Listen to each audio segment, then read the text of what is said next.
Bonjour à toutes et à tous et bienvenue sur ce Morning Bull Run. Ici Zephyr et on se retrouve sur un marché qui n'est pas unidirectionnel. Vous voyez qu'on a du vert, on a du rouge en proportions différentes, on n'a pas tout qui est vraiment dans une seule couleur. Et donc là on est vraiment en train de consolider, on est vraiment dans le calme avant la tempête. Et là c'est vraiment le genre de période, le genre de moment où il faut prendre du recul sur le marché, il faut analyser les fondamentaux et comprendre quelles vont être les actions clés à effectuer pour profiter au mieux du bull market que l'on est en train de vivre. Et juste après, on ira faire un tour avec Apollo qui va aujourd'hui nous analyser Bitcoin, Ether et XRP. C'est parti. Donc on commence avec cette première actu qui est tout simplement que la Banque d'État français BPI France va lancer un fonds crypto de 27 millions de dollars. Donc en France, on rigole beaucoup quand même sur l'état de la crypto-monnaie, de la régulation, de la législation, du comportement et de la politique qui sont en train de se mettre en place vis-à-vis de la crypto. Mais aujourd'hui, je voulais prendre le temps avec vous de vraiment prendre du recul sur ce qui se passe en France, sur ce qui se passe en Europe vis-à-vis de l'adoption crypto. Pourquoi ? Parce que si vous êtes investisseur dans le marché crypto ou si vous le suivez de près, eh bien probablement que la phase que vous attendez vraiment le plus, c'est l'adoption de masse. Qu'est-ce que c'est que l'adoption de masse ? C'est tout simplement le moment où eh bien, tout le monde, entre guillemets, utilisera de la crypto et probablement que ça se fera de manière eh bien, inconsciente. Probablement que, et du moins je pense que c'est vraiment le stade ultime de l'adoption, c'est que beaucoup de personnes vont utiliser des crypto-monnaies sans se rendre compte qu'ils vont utiliser des clés privées, des clés publiques, vraiment des applications décentralisées. Et donc ça me donne l'occasion eh bien, de revenir avec vous sur les éléments marquant vraiment les tournants de l'adoption crypto. Et pour ce petit point rapide, eh bien, on va se concentrer sur la France et l'Europe. Le premier élément, c'est tout simplement en 2015, on a eu un arrêt de la Cour de justice de l'UE qui exonérait le Bitcoin de TVA. Donc ça, c'était un premier pas majeur très important. Et ensuite, on a continué en 2019 avec l'adoption française de la loi Pacte qui a introduit la notion de PSAN. Donc les PSAN, c'est les prestataires de services sur actifs numériques. Donc c'est une terminologie qui a un petit peu changé récemment. Mais l'idée, c'est qu'on avait enfin des acteurs qui pouvaient être régulés, notamment les exchanges et ce genre de choses. Ensuite, on continue avec 2021 qui a été une année très importante. On a eu d'une part une loi allemande qui autorisait des fonds institutionnels à investir en crypto. Et ça, bien sûr, ça amène vraiment une nouvelle catégorie de capitaux. Et donc forcément, c'est quelque chose de très important et qui va dans le sens d'une adoption de masse. Pourquoi ? Parce qu'on touche vraiment une nouvelle catégorie d'acteurs, les acteurs institutionnels qui sont compliqués à faire rentrer sur le marché, puisque eux, bien sûr, ils sont pas là pour faire un multiple sur leur portefeuille, ils sont là pour accéder à des marchés sains sur lesquels eh bien, tout est régulé et sur lesquels ils vont pouvoir opérer de la croissance sur le long terme.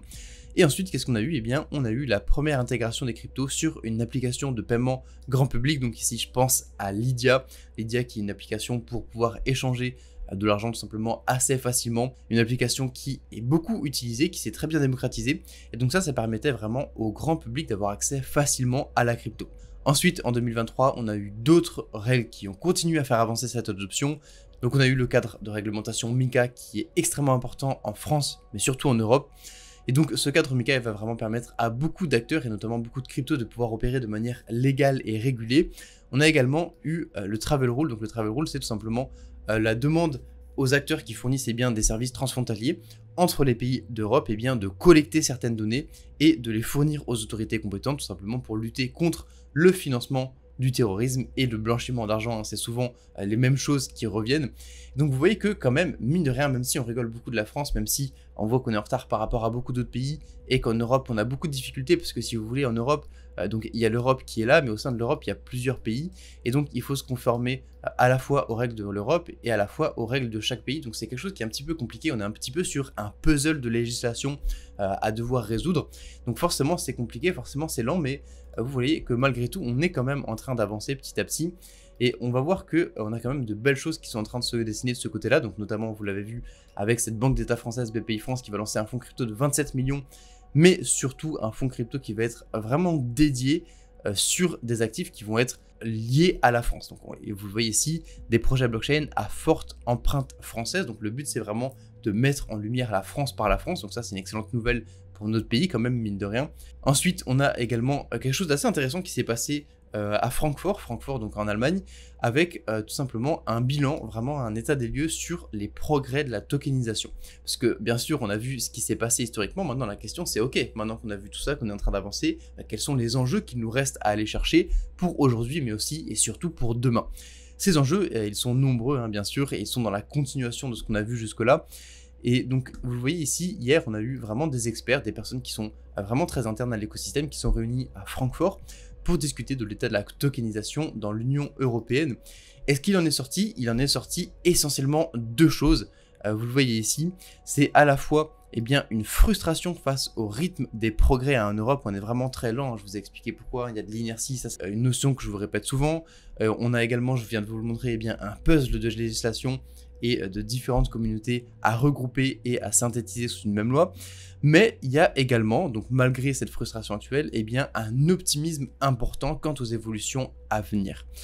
Ça, c'est important à prendre en compte et c'est vraiment un très bon bilan de la situation. Hein. On en rigole souvent ensemble de la situation de la France vis-à-vis de leur positionnement sur les crypto-monnaies et de leur difficulté à vraiment mettre en place un cadre législatif clair. Mais on a quand même des belles choses qui arrivent. On a plusieurs choses qui sont remontées. On va pas faire un bilan de l'article. Ce qui est vraiment important, c'est d'en tirer l'essence et de comprendre ce qui va arriver. On a quand même plusieurs choses qui sont en train de se mettre en place. Vous avez le Luxembourg qui est en train de mettre en place des choses sur l'émission de fonds internationaux. Vous avez vraiment beaucoup de choses qui arrivent. Mais ce qu'il faut retenir, et pour moi c'est une belle métaphore, c'est ce qu'ils annoncent à la fin de l'article, c'est la bouteille de ketchup. L'effet bouteille de ketchup à laquelle la plupart de ces participants s'attendent. Qu'est-ce que c'est? Je sais pas si vous avez déjà eu du ketchup dans une bouteille en verre, vous essayez de le faire tomber. Au début, vous avez juste quelques gouttes, vous tapez sur le fond de la bouteille et là d'un coup, vous avez une grosse quantité de ketchup qui arrive dans l'assiette. Et bien ça, c'est vraiment ce qui risque d'arriver en termes de crypto, en termes de tokenisation notamment, et c'est ce qui est attendu par les participants. Donc ça, c'est très intéressant. Pourquoi? Puisque ça montre tout simplement, et ça illustre ce que je vous disais, on est vraiment dans une période de calme avant la tempête, c'est que probablement qu'on va avoir beaucoup de ketchup qui va arriver dans le futur. Et pour ce faire, forcément, il va falloir d'autres acteurs qui vont arriver sur ce marché. On a le TP de BlackRock dont on a parlé ensemble il y a quelques jours, qui va probablement être clé pour l'adoption des UE. Donc voilà, apparemment on aurait de faibles attentes sur les afflux de capitaux, mais il faut comprendre que à l'arrivée de nombreux acteurs, de nombreuses personnes comme ça sur cet écosystème, c'est vraiment quelque chose qui est fortement attendu et qui va pouvoir driver l'Europe et lui permettre d'atteindre de nouveaux steps d'adoption sur la tokenisation, sur les cryptos et sur la blockchain. Donc avec tout ça, je vous laisse me dire si vous êtes confiant sur la suite pour l'Europe, pour ce cycle, mais également pour les cycles suivants. Est-ce que vous pensez qu'on sera déjà prêt pour le cycle que l'on est en train de vivre, le cycle actuel, les Taurus? Est-ce que vous pensez vraiment que la France et l'Europe vont être à la hauteur, vont vraiment avoir ce gros décalage à la hausse, cette grosse phase de rattrapage sur les autres pays?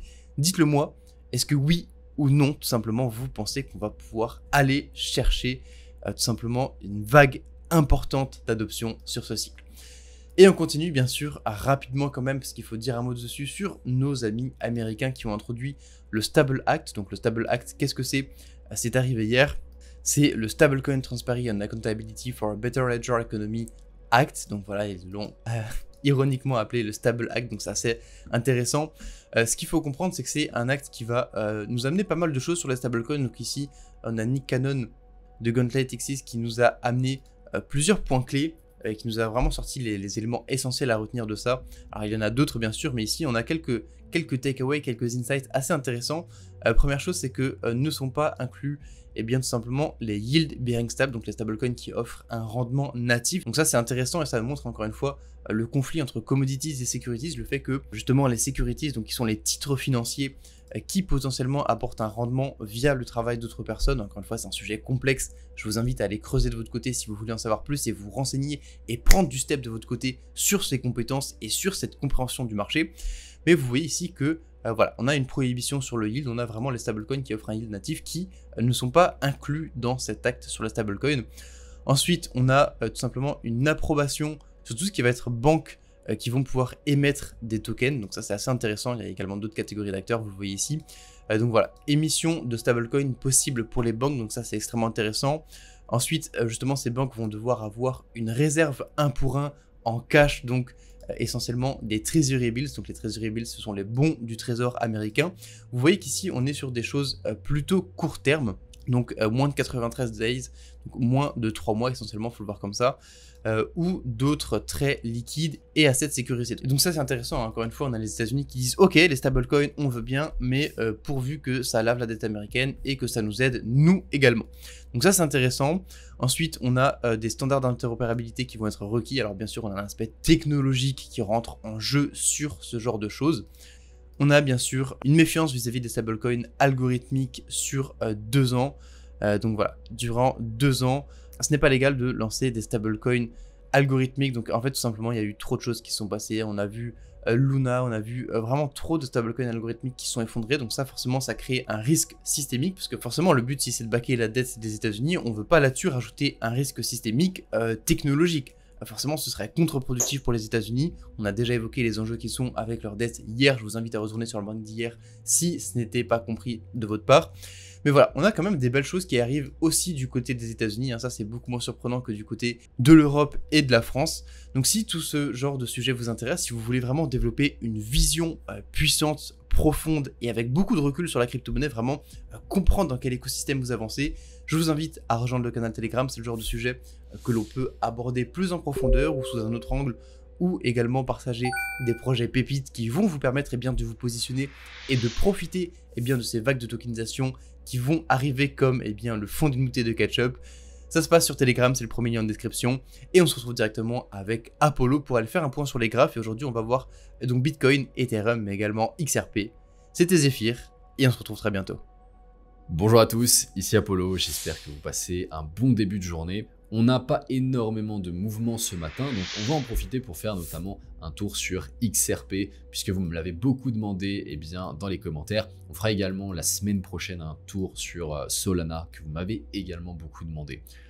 En tout cas, sur Bitcoin ce matin, comme je vous l'ai expliqué, on n'a pas énormément de mouvements puisqu'on est toujours en train de consolider sur notre trendline. On l'avait anticipé en début de semaine, je vous l'avais expliqué, c'est tout à fait normal de voir une latéralisation du prix sur cette zone et elle peut durer un certain temps, cette latéralisation, ça il faut bien le comprendre. On a vraiment une bataille qui se met en place entre l'offre et la demande et on peut voir que pour le moment, on ne s'est pas fait rejeter par la zone et on est en train de casser cette zone de fair value gap, de résistance et également la trendline ici qu'on est en train de fragiliser tout simplement. On a vraiment de fortes probabilités de venir casser ces résistances pour repartir sur des nouveaux plus hauts dans les prochains jours, les prochaines semaines.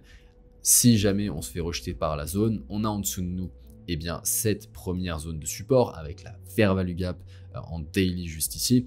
À noter tout de même que l'on a ces points bas qu'on n'a toujours pas été chercher, qui peuvent nous servir de liquidité si jamais la fair value gap ne tient pas et qu'on va chercher ces lots pour réaccumuler en dessous avant éventuellement de pouvoir remonter, ce qui pourrait prendre un petit peu plus de temps. Quoi qu'il en soit, vous voyez qu'on est vraiment sur un moment qui est charnière pour Bitcoin et pour l'ensemble du marché, et tout va se jouer finalement sur les prochains mouvements. Est-ce que l'on va se faire rejeter par la zone et repartir sur des plus bas, et c'est même possible de repartir sur des nouveaux plus bas que finalement la journée du 11 mars. Si c'est le cas, on reviendrait éventuellement sur la zone des 70-68 000 sur les niveaux des anciens ATH, tout simplement, avec cette fair value gap également à venir combler. Mais pour le moment, on n'est pas encore dans ce type de scénario et on est plutôt tourné vers une continuation haussière. En tout cas, c'est mon point de vue. Au niveau d'Ethereum, c'est un petit peu plus compliqué sur le court terme. On est vraiment en train de réagir à la baisse sur notre fameuse résistance, le point bas qui se trouve juste ici du 1er janvier. Et on est en train potentiellement de marquer un retournement sur le court terme. Si jamais on est rejeté, la prochaine target c'est celle-ci. Donc ça pourrait nous permettre tout simplement de revenir chercher la liquidité sous ce point bas, réagir éventuellement sur notre zone clé avant de pouvoir remonter. Et ça reste du mouvement très court terme, vous voyez. Et finalement, à quoi ça correspondrait ici? À la liquidité sous la trendline que l'on a marqué. Vous voyez que sur ces derniers jours, on a du mouvement vendeur. Ça ne veut pas forcément dire que l'on va effectuer ce scénario, puisque ici, on est en train tout simplement de retester cet order block qui pourrait retenir le prix et finalement le renvoyer plus haut.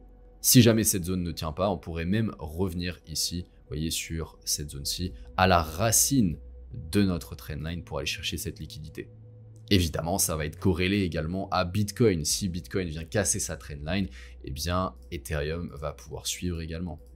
Avant de passer à XRP, je te coupe 5 secondes si tu désires développer les compétences qui te permettront de littéralement surperformer 99% des investisseurs, l'analyse technique mais également le fondamental, la gestion du risque, une psychologie d'acier pour être serein en toutes circonstances face au marché. Je te laisse découvrir notre canal Telegram Trading, je t'y apporte énormément de valeur de manière totalement gratuite, des conseils, des informations pratiques, des clés puissantes qui te serviront à vie pour prospérer sur les marchés. Tu trouveras le lien en description de la vidéo.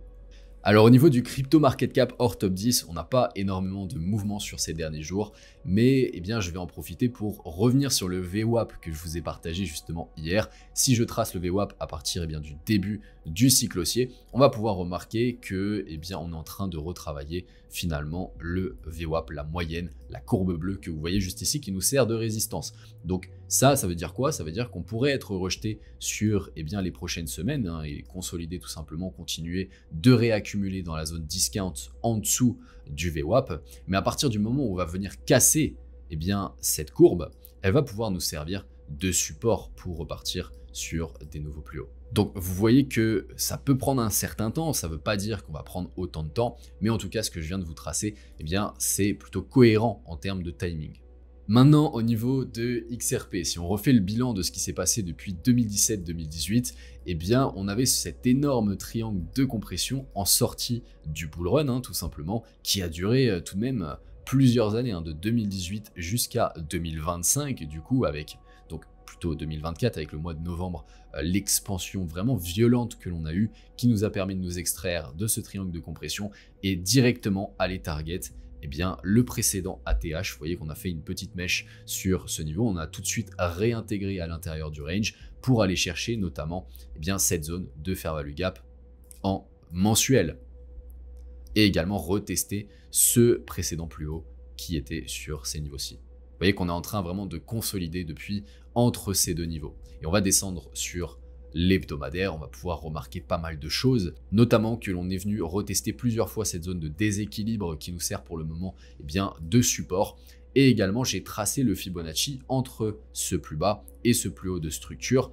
Et vous pouvez voir qu'on est en train de consolider sur la zone des 0,236 et 0,382 qui est la zone de retracement léger, qui est une zone particulièrement intéressante sur le Fibonacci dans un contexte d'expansion HTF. C'est souvent que finalement on va venir retester cette zone avant de repartir sur des nouveaux plus hauts. On va pas forcément toujours revenir en dessous des 50%. Ok, ça c'est vraiment important à comprendre.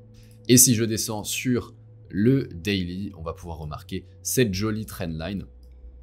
Alors, qu'est-ce qui s'était passé sur ces niveaux? On a eu un fake break. Vous voyez, on est venu casser finalement la trendline avec une belle bougie impulsive. On est venu faire croire à tout le monde qu'on repartait sur des nouveaux plus hauts pour finalement repartir plus bas, aller chercher cette liquidité, puisque on a énormément de personnes finalement qui se sont positionnées à l'achat sur ces niveaux-ci, peut-être qui ont mis leur stop loss ici ou alors ici pour viser des nouveaux plus hauts. Qu'est-ce qu'on a fait? On est venu chercher toutes ces personnes et on est venu retester à nouveau notre zone clé et on est en train sur ces derniers jours de retravailler à nouveau cette trendline.